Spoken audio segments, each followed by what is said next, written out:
Let's now turn to the third method we're going to use. This is the most theoretically acceptable method, and it's commonly used as well. It's called the net present value method. In fact, this method is so common that in finance we normally or frequently will just refer to this as the NPV, net present value, the NPV. And the first criteria for an investment is that the NPV needs to be positive. If we have multiple projects that we're considering, we want to choose the project with the highest NPV. So how do we calculate an NPV? Well, we do this by discounting back all the cash inflows, so we use time value money principles, over the life of the investment and determine what the value of all those cash flows is as of the beginning of the investment. In other words, when the decision has to be made, what are all those cash flows going to be worth at that point in time?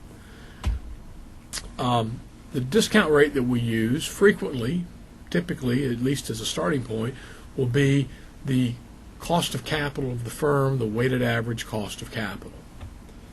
The rationale for that is that projects need to return at least the weighted average cost of capital for the firm to be better off taking them. In other words, we have to make as much on our investment. The firm needs to make as much on its investments as its shareholders require on their investment.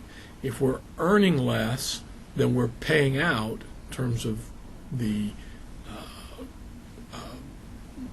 discount rates, if we're earning less in return than we're paying out in returns to our shareholders and bondholders, then we're not going to be viable for very long. Let's consider the net present value calculation for the first investment, for investment A.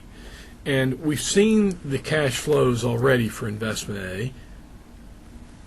They look like this. We had a $10,000 initial investment. Okay, again, and we had a payback, if you'll recall, of 2 years. Well, what does the net present value add to this? Well, what we do for net present value is we find the present value of every one of these cash flows. The present value of the first $5,000 cash flow, let me clean up a little. Present value of the first $5,000 cash flow is $4,545.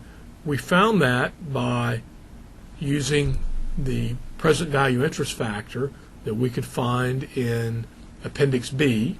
So we learned about that in Chapter 9.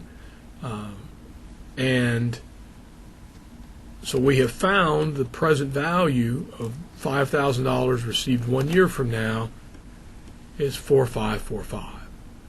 The $5,000 we receive in the second year is worth today $4,130. And the $2,000 that's received in the third year is worth $1,502. So the present value of all of the cash inflows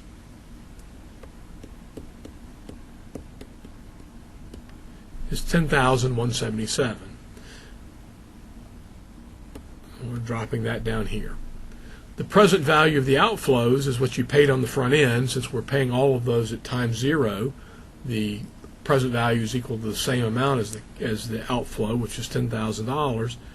And we refer to this as the net present value because you'll see the netting process is we subtract the outflows, the present value of the outflows from the present value of the inflows. Right here, we take the net of those two, that's the net present value. The net present value is $177. It has a positive net present value, so that's the first hurdle of importance.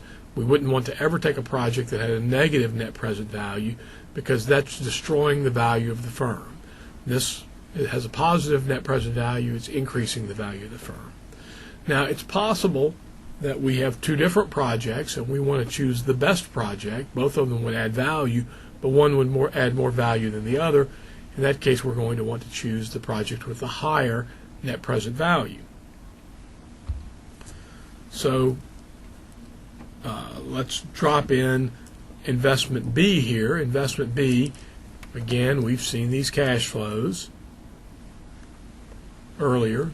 5 years of cash flows, total of $16,000 received, but they're received over a 5-year period. We're going to apply the present value concepts again, Appendix B, present value interest factors, to calculate for the first year. $15,000 received in the first year is worth $13.64 at time 0. $5,000 received in the 5th year is worth $3,105 at time 0. We sum up. Let me clean up and then sum up. We sum up all of those. We get a present value of the inflows of $11,414. Our initial cost was $10,000. We net the two. We're left with a net present value of $14.14. The net present value of investment B is higher than the net present value of investment A, and therefore if we can only choose one of these two, we're going to choose project B. If we could choose both of them, we would. They both add value to the firm, but if we can only choose one, we want to choose project B in this case. So let's summarize a little. We had 3 methods. The payback method, we had a faster payback for investment A. There were 2 years to pay back for investment A, 3.8 years payback for investment B. So we prefer investment A over investment B on the basis of the payback method. The internal rate of return, if we calculate that, we find that investment A has a lower internal rate of return than investment B. We want to choose the project with a higher internal rate of return, so we would choose investment B in that scenario. We chose A with the payback, B with the internal rate of return. And the net present value, we compare those two net present values. We find that investment B has the higher net present value, and we would choose B. It is not uncommon for the internal rate of return and the net present value to yield the same decision. But that doesn't always have to be the case.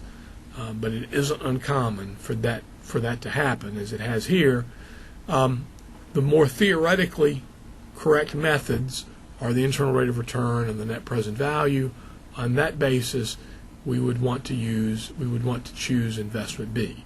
But let's recognize that sometimes people in the real world don't use the best theoretic method, and so there are instances where in the real world you would find managers who are choosing investment A on the basis of the payback method.